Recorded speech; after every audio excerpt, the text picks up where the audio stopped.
This is Where We Live from Connecticut Public Radio. I'm Catherine Shen. We often think of the holidays as a time to gather with family, but the reality might look a little different for some people. It can be a challenging time if you have a strained relationship with your family or if you're estranged from them. Family estrangement can happen for many reasons, and there's a lot of stigma around cutting ties with family. But research says it's more common than we think. Today, we'll talk to two people who have experienced this firsthand. And just a note to our listeners that we will be discussing sexual assault and other sensitive topics. And joining us now is a leading expert in family estrangement. Dr. Lucy Blake is a senior lecturer in psychology at the University of the West of England. Welcome to our show today, Lucy. Hi, thank you for having me. And for our listeners, you can also join the conversation 888-720-9677. That's 888-720-WNPR, or find us on Facebook and Twitter at Where We Live. So, Lucy, we'd love to start with the basics here. Can you tell us exactly what is estrangement? Sure. Well, it's actually a little bit harder than it seems because people use that word in different ways. But generally, when we say estrangement, we're, as researchers, talking about relationships that are negative in nature and distant. Some researchers would argue that to be estranged from a family member, that has to be kind of voluntary or chosen. But others don't make that distinction because I think sometimes it can be quite difficult to distinguish kind of who cut contact with who or who kind of initiated the estrangement or not. So I think there's some appreciation there that there's a kind of messiness to these relationships and that the definition isn't always so simple.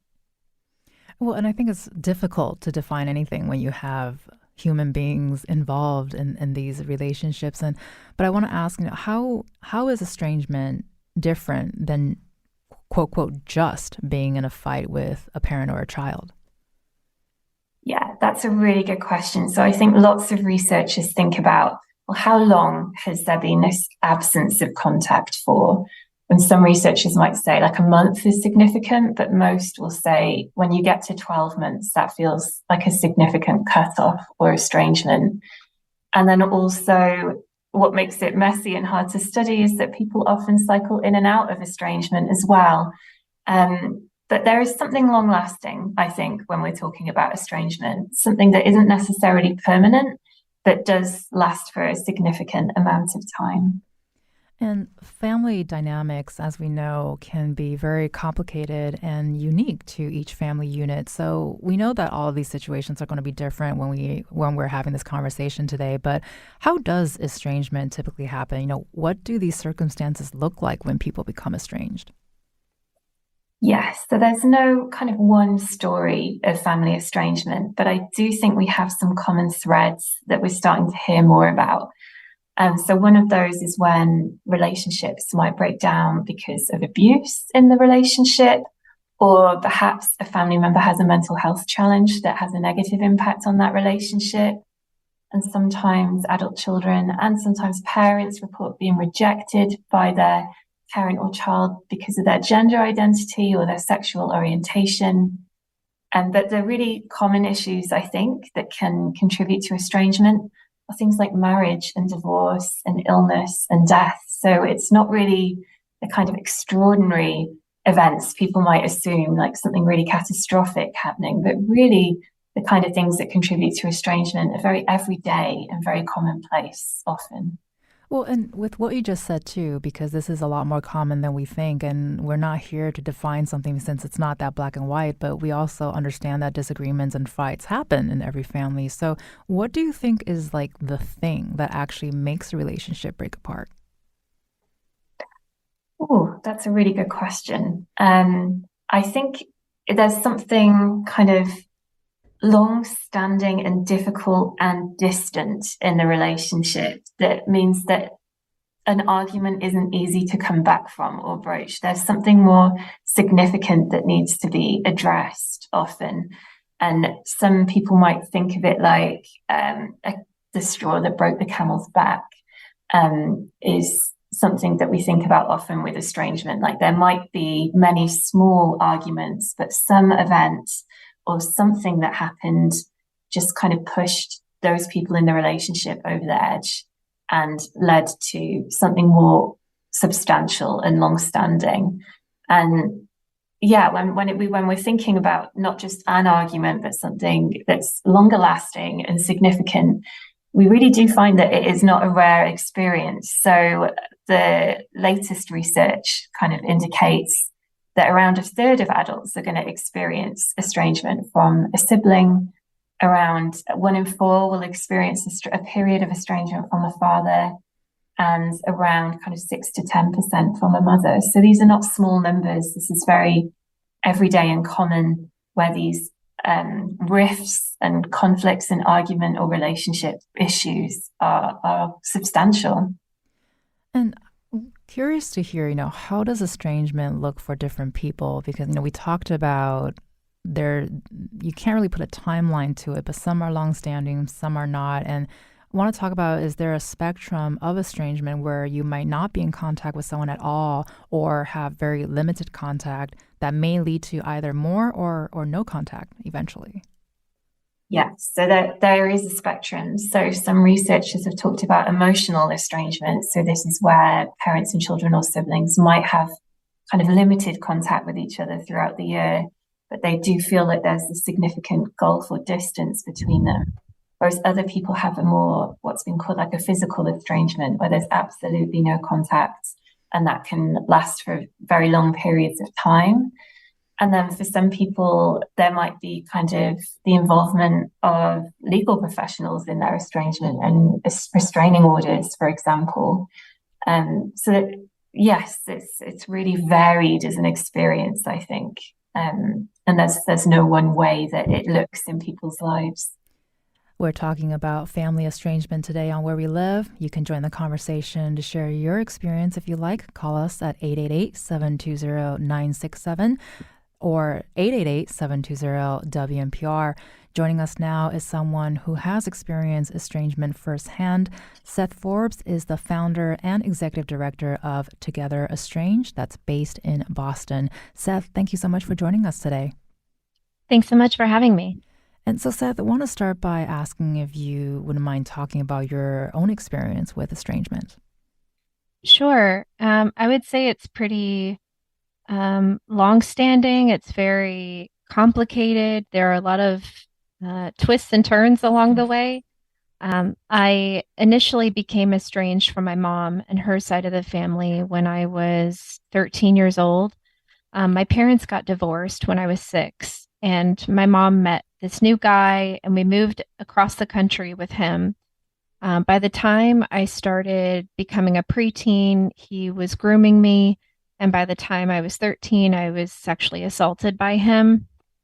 This was a really groundbreaking experience for me. I didn't know how to process the situation. I had 4 half siblings as well who lived in the home with me. So I was really worried about their safety. And I also felt a sense of obligation to speak up about what happened just to make sure they were safe and protected. I at first struggled to acknowledge the truth of the situation. I grappled in my head about whether to say something or not. And eventually I broke down and told my mom what happened. She believed me at first, and she was willing to help me figure this out. But the more she spoke with him, the less faith she had in me and what I had experienced. And that was really hard to go through at 13. You don't get a life book to tell you how to handle these types of situations. I know she was in a really difficult position with having 5 kids with this man and being a stay-at-home mom. But I think that was ultimately kind of what broke down between us, because I ended up moving back home with my father because I didn't feel safe at home. She stayed with the guy that had done that to me. She didn't believe me anymore. And then over the years, our relationship just really deteriorated. And I tried for, I would say, a decade to have conversations with her. And I even tried forgiving her at one point. And I realized actually, I can't. Like, I need her to acknowledge that it was a lot for a 13-year-old to go through this. It was a lot for me to not feel safe and protected. And so that's really where the first half of my estrangement took place. But I later became estranged from my father and his side of the family after coming out as LGBT. Um, when I grew up with my father, I could tell he was not very supportive of people who had different sexualities or different gender identities. He struggled with racism and homophobia. And so I purposely kept to myself and didn't come out until I had my own apartment and my own car, just to make sure that I was protected. And so once I came out, I believe I was 21 at that time. Him and the rest of the family really, really struggled to accept that. And ultimately they just couldn't get around to that. I mean, the fact that you had to sort of strategize your feelings and also pay attention to or think about how other people would feel if you came out, I think that's a lot for anyone, let alone for someone so young. And it seems like there are several stages of processing and grief here, Seth. What feelings did you navigate when this all was happening? Like what did that look like for you? Yeah, it was a lot, honestly. I struggle with my identity immensely because where I grew up with my mom and her husband, I grew up with them in Texas, and then my dad lived in Indiana. So I was in two completely different environments growing up as a kid. And it was even to the point when my mom moved me to Texas, she wanted to call me by my middle name, which is the name that she had named me. And so it got to the point where I was being called two different names. Like I was called Brianna in Texas, which is my middle name, and then I was called Seth in Indiana, which is my first name. And I just struggled so much to figure out who I was and how I was supposed to fit into the life around me. It was so hard. And I I'm really I try so hard to be loyal to my family. I love them. I wanted to do whatever I could to protect them, and especially to my half siblings. But it was just not possible being in such a tumultuous environment and not feeling heard by the adults around me. And eventually I got a restraining order on him. I mean, I guess it was my dad that did that because I was 13 and what 13-year-old knows how Right. to create a restraining order. But, Right. um, I that ultimately happened, but even then it was challenging because I would go to visit my mom during the holidays and her husband was supposed to be out of the house.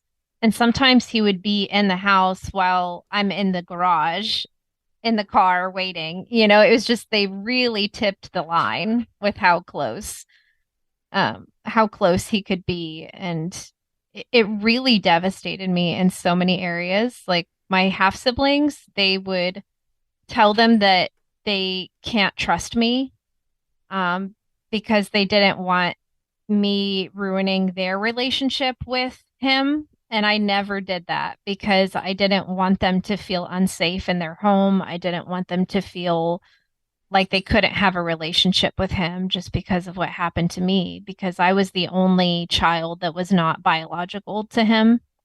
Right. Um, so, that devastated all of our relationships as well. They grew up from a very young age being told that they can't trust me, that I'm a liar, that I'm being dramatic.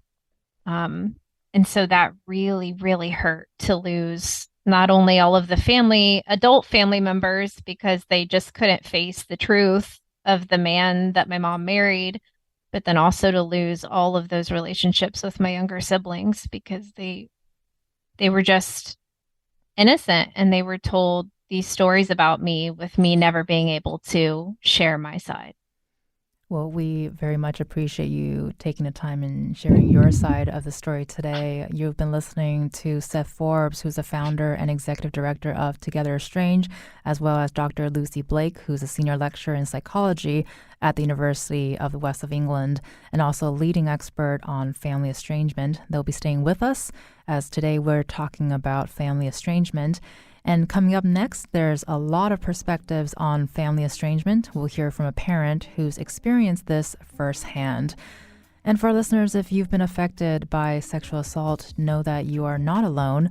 The National Sexual Assault Hotline provides 24/7 support for survivors of sexual assault and their loved ones at 800-656-HOPE and online.rainn, RAINN.org. That's online.rainn.org. If you have an experience of estrangement, join the conversation. Let us know how you're planning on navigating the holidays. 888-720-9677 or leave us a comment on Facebook and Twitter at Where We Live.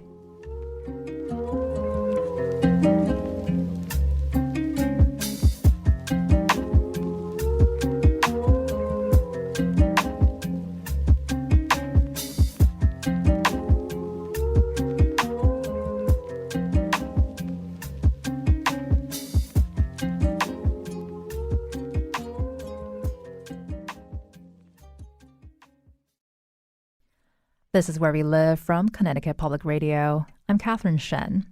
Today, we're talking about family estrangement. We just heard from Seth Forbes. She's the founder and executive director of Together Estrange.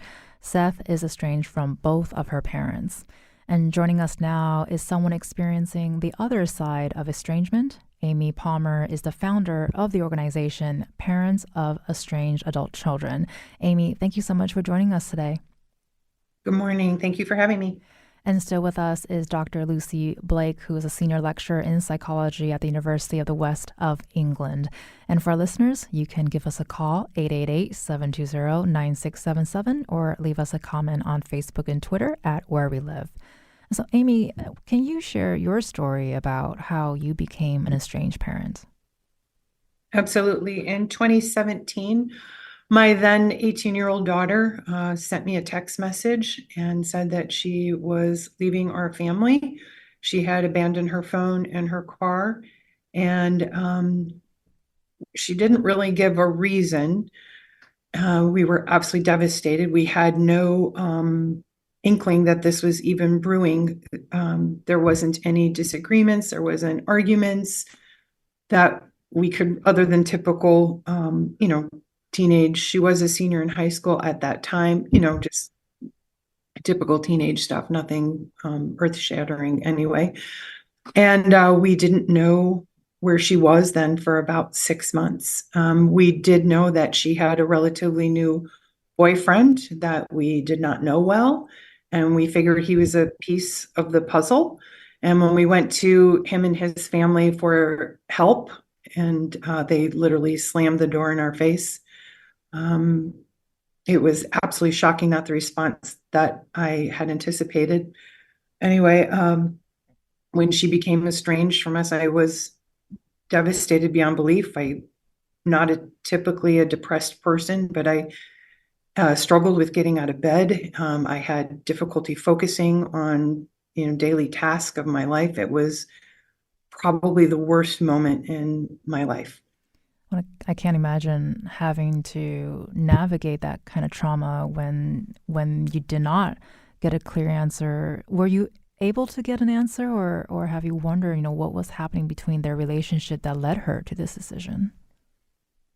Well, my daughter was estranged from us initially for about 2 years, and we did end up finding where she was. And I did get somewhat of an answer, and it was the fact that the boyfriend did not want her to have contact with us.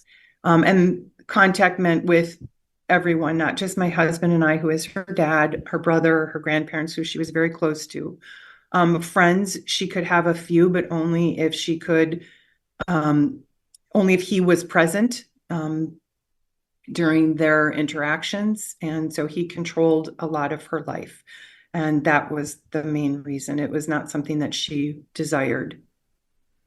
And what feelings did you navigate when this initially happened, and also when you've gotten more answers of why it was happening? Earlier we heard Seth talk about the various stages of grief and processing that you go through during estrangement. What was that like for you?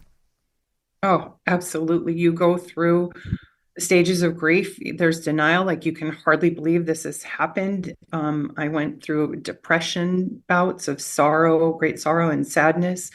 Went through anger.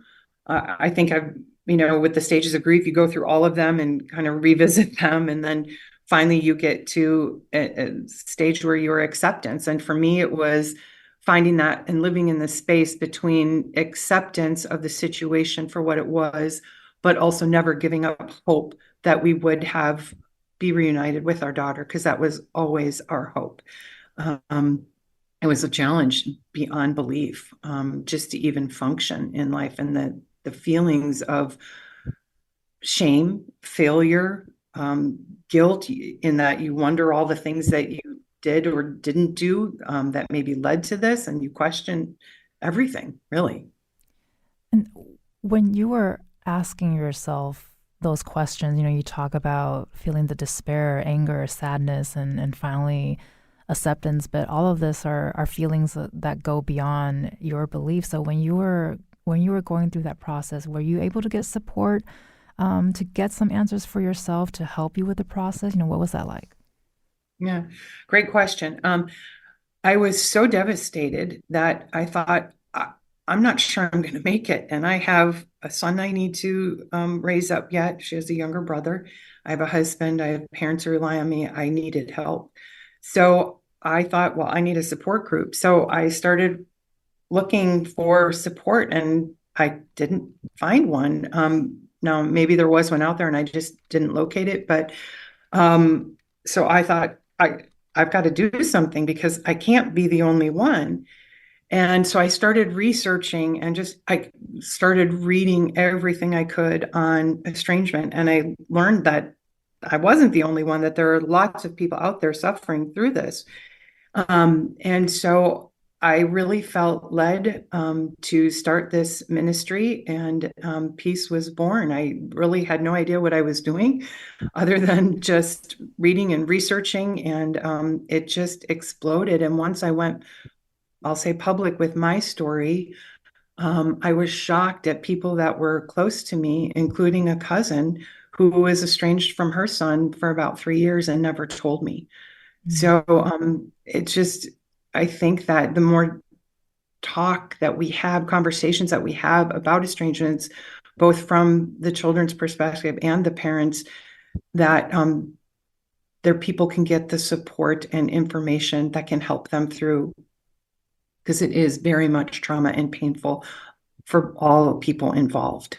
Yeah, I can very much relate to what you're saying, Amy. I completely agree. I think, and I know we talked about this right before the show aired, but it's like there are these two sides to the story, but that's not always the case. It appears as though there are two sides to the story, but these stories can be so complex, and the reality is that everyone is hurt. This is a very disruptive human experience on all sides, and it's so painful. I And couldn't agree more, especially for the outliers in the family, the grandparents, the siblings. You spoke about, your younger siblings. They're also suffering, and it impacts them for their life. absolutely, absolutely. And something that I'm happy to hear for you is it sounds like you became connected with your daughter again, right? There was some relationship building that came out of this. Yes. So what happened is my daughter was estranged from us for about 2 years, and then her boyfriend and his family kicked her out. So she immediately reached out to me.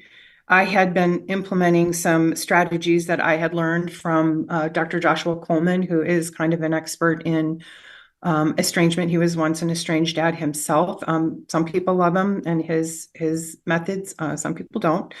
But I had been using some of those so that she knew that the door was open to her. So she did come back into our life and was with us again. And then, unbeknownst to us, she got back together with her boyfriend and left again. We didn't really have any contact with her again for about 3 years. And then he broke up with her again, and she reached out. And so she is in contact with us and has been for a little bit over a year. Mm. That is so tough when external relationships can have such a strong effect and influence on the inner family dynamic. I think that's got to be so difficult. And I know at one point my family members on my dad's side said that my current husband was controlling. And it was interesting. I think it's very much a different situation than what you have described from your experience, because with my family, I believe that their story of him being controlling is what helped them to feel better about distancing themselves from me because we were LGBT. And the reason why I say that is because I did have a conversation with my grandmother once. She said, um, I don't understand. He's just so controlling. And I said, well, can you give me some examples? What is it that's so controlling about him? And she's like, well, I don't know. And she didn't have any reasons for this. And we kind of got to the bottom of it. Eventually, she did tell me that she could and would never accept that we are LGBT. That's not something she felt she needed to accept or work with in any way. And so I do think it's so interesting, I guess, how these different experiences play out. For my family, it was I think more of a way for them to feel like they were processing who I am. And I think they were having trouble coming to terms with that. And then in your situation, it sounds like this really was, a very dangerous person in your daughter's life. Well, Amy, with what you just mentioned too, I want to pose this question to both of you. Or Seth, what you were just sharing. I want to pose this question to both of you with Amy first.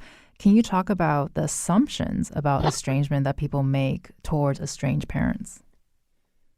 Well, I think they definitely make assumptions that it's what kind of parent were you that your own child doesn't want to have anything to do with you.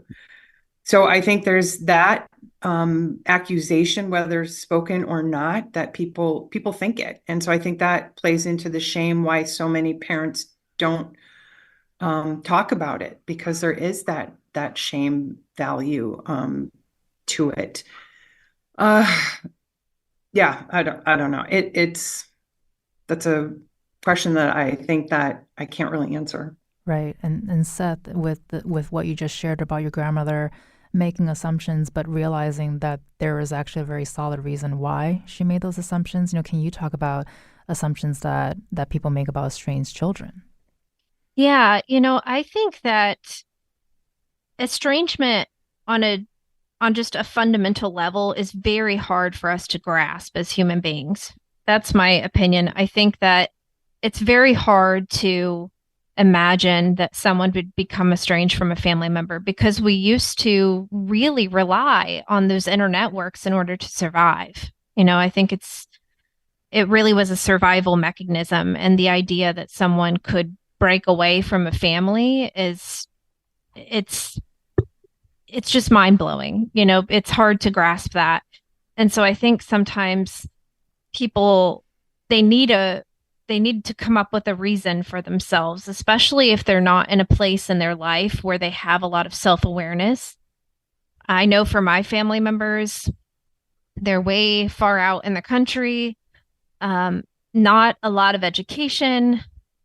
They are very much rooted in religion. And I think they struggled, honestly, to kind of see from a bird's eye view all of the different pieces that were happening.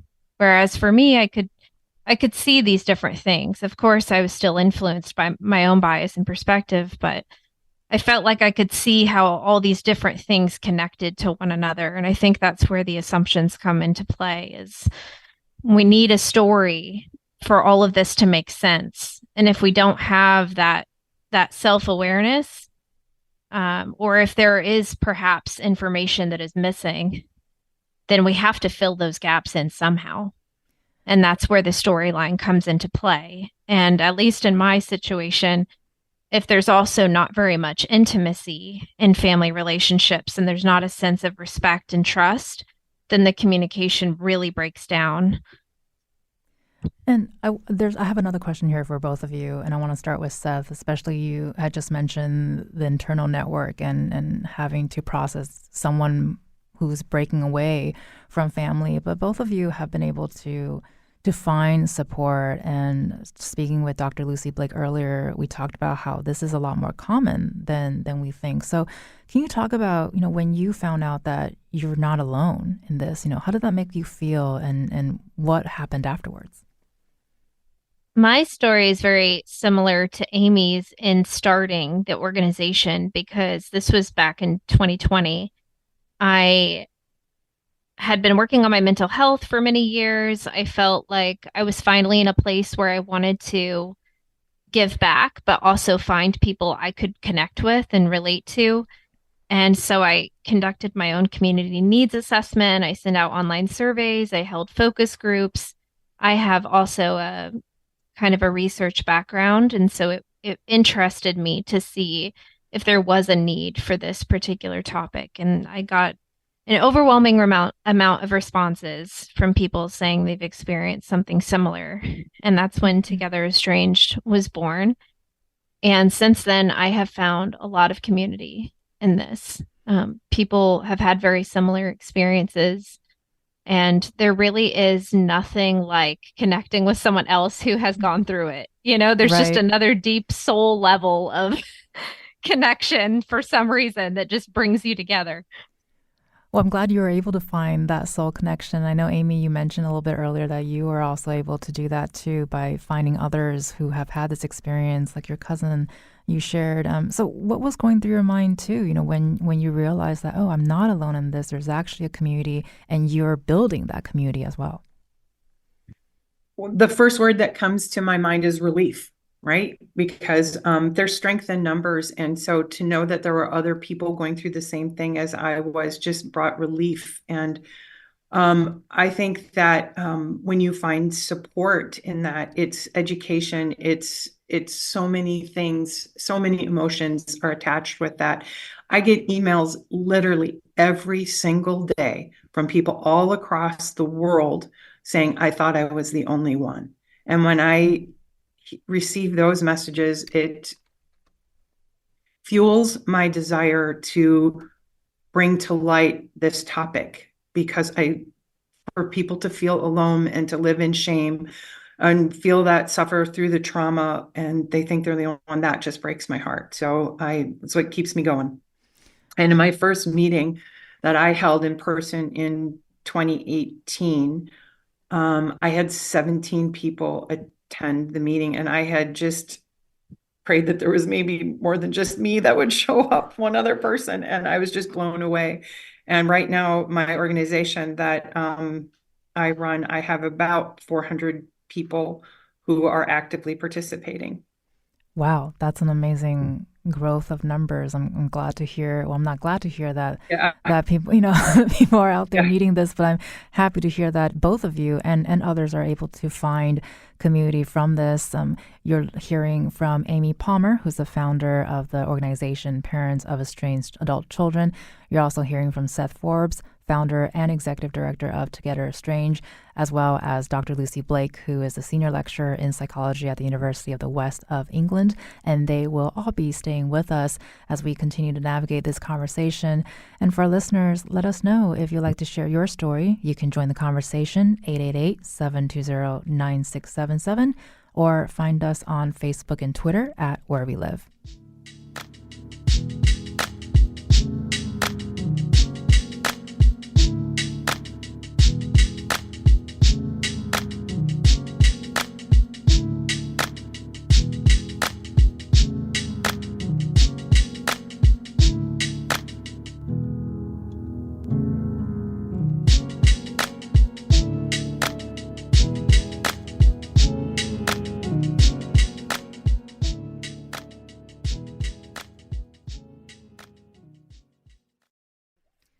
This is Where We Live from Connecticut Public Radio. I'm Catherine Shen. Family estrangement is complicated. Today, we're hearing from a child and parent who have both experienced family estrangement. And still with us is Dr. Lucy Blake, who's a senior lecturer in psychology at the University of the West of England, as well as Seth Forbes, who's a founder of Together Estranged, based in Boston, and Amy Palmer, who is a founder of the organization Parents of Estranged Adult Children. So, Lucy, I want to jump to you. You've been listening to this conversation with Seth and Amy. Can you respond to what we've heard from both of them? Anything that jumped out to you that you would like to talk about? I just really think it's so courageous and important and inspiring and very life-saving for Seth and for Amy to share their experiences on platforms like this and to create their organizations. I'm just really moved by the courage that takes, talking about something that is so heavily stigmatized and something about which we are often silent about. And I know that I've done some research with a charity here in the UK, Standalone, that supports people experiencing family estrangement. And I was looking at their support groups that they run in person and online, and kind of, are these helpful for people and why? And we did do an analysis where we found that these groups can really lower people's feelings of psychological distress. But the really important thing is exactly the theme that you've been talking about today, is that when you're part of a community and you meet people with the same experience, people feel less alone. And I think estrangement can be such an isolating experience for people. So that togetherness, that community is just really vital. So I just really think that what Seth and Amy have done is really remarkable.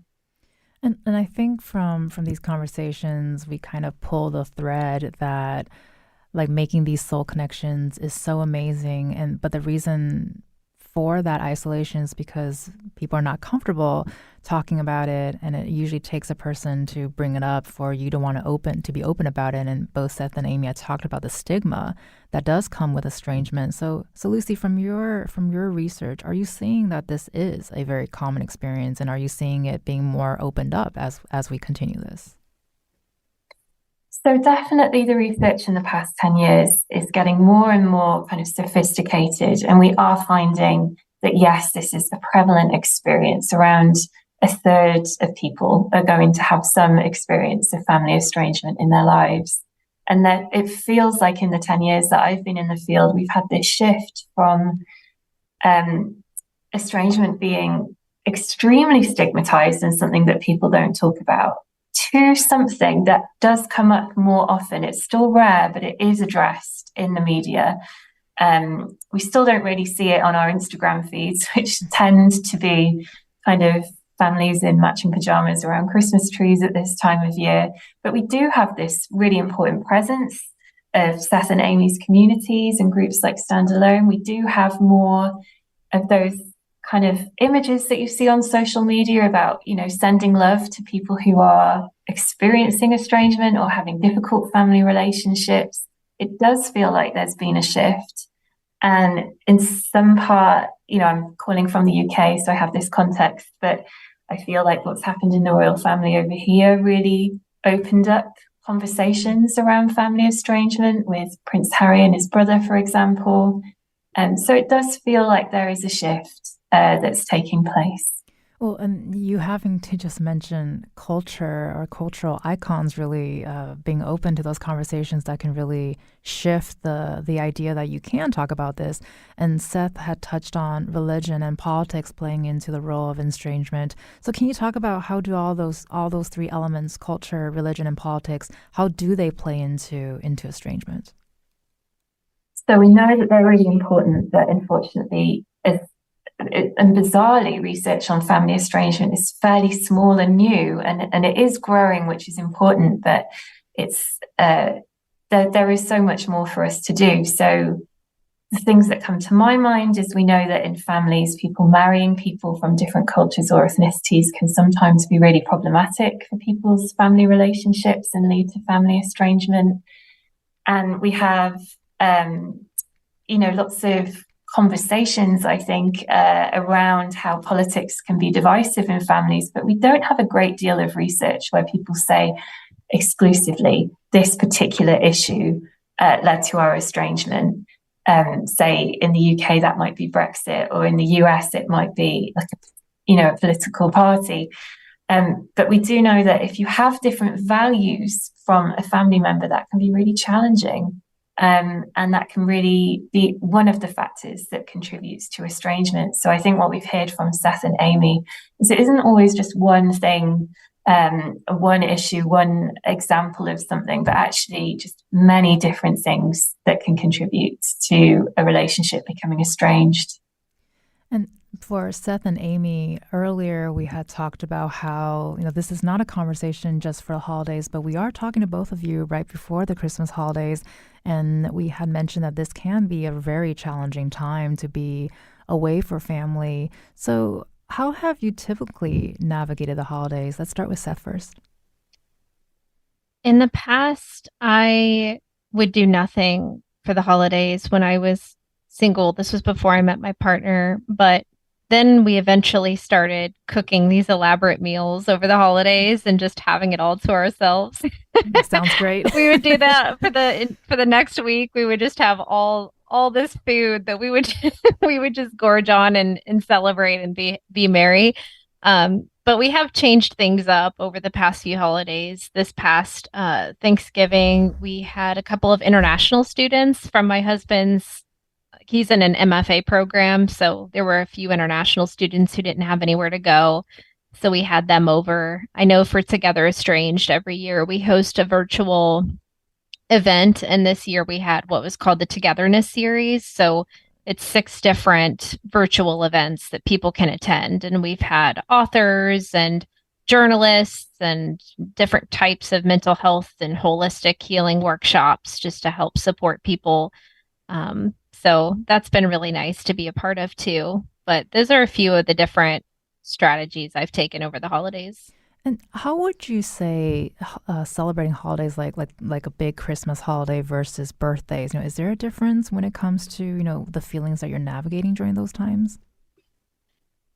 For me, go ahead. Oh, sorry, go ahead. No, you're fine, Amy.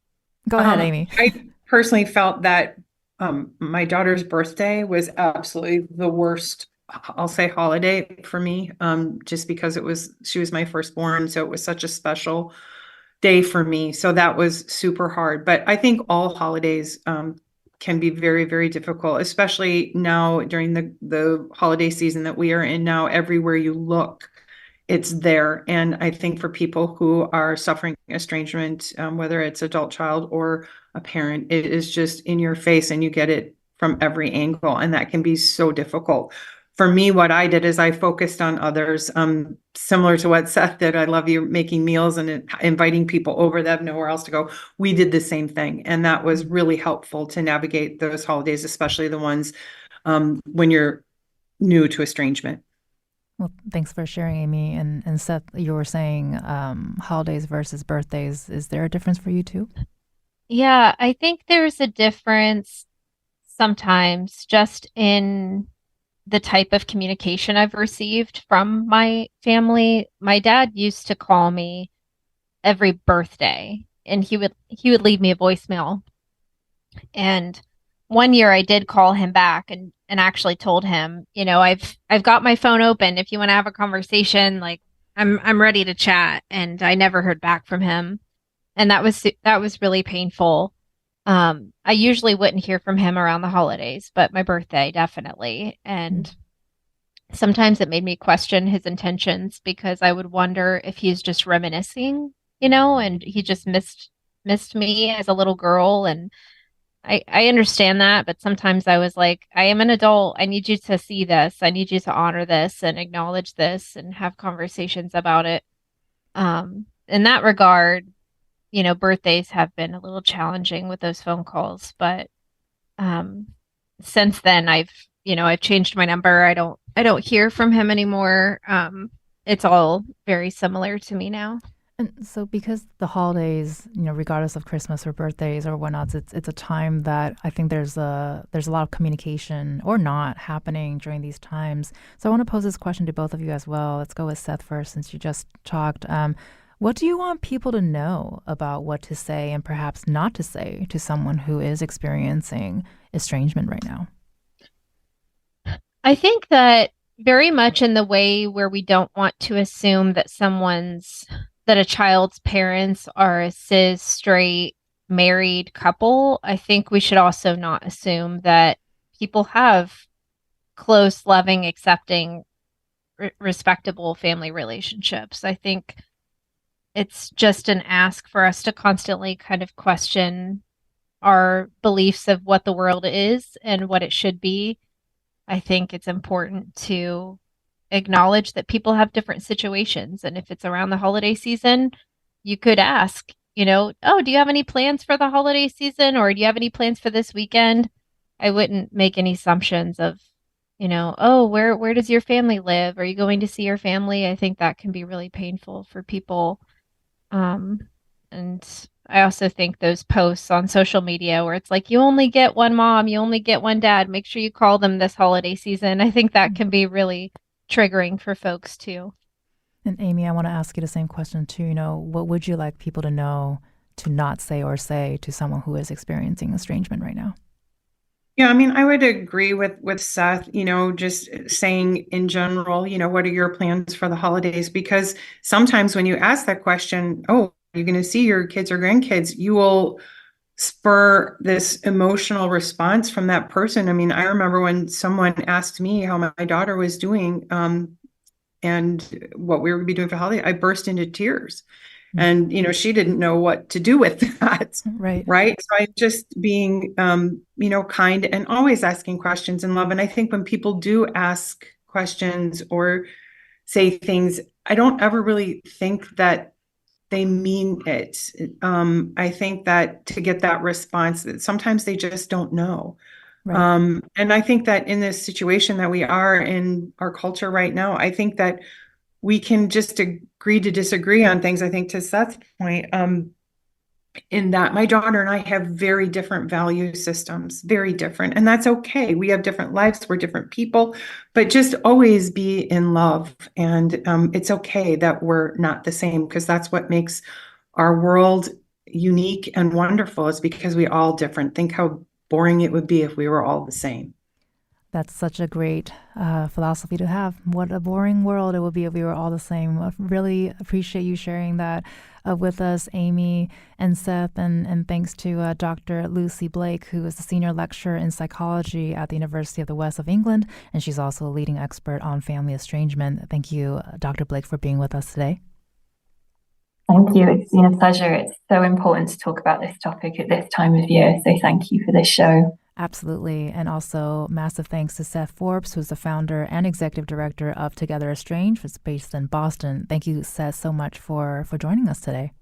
Thank you so much for having me. Thank you so much, Lucy and Amy. It's been such a pleasure meeting both of you and having these conversations. I hope that this helps anyone who's listening, who's going through similar experiences, to know that they're not alone. And also thanks to Amy Palmer, who's the founder of the organization Parents of Estranged Adult Children. Thank you, Amy, for being with us today.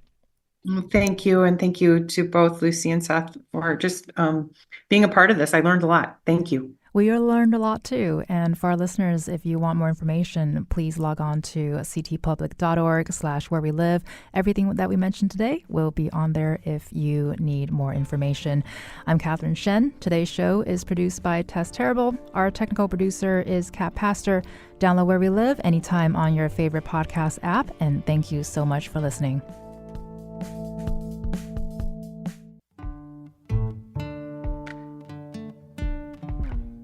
You're listening because you stand with the facts.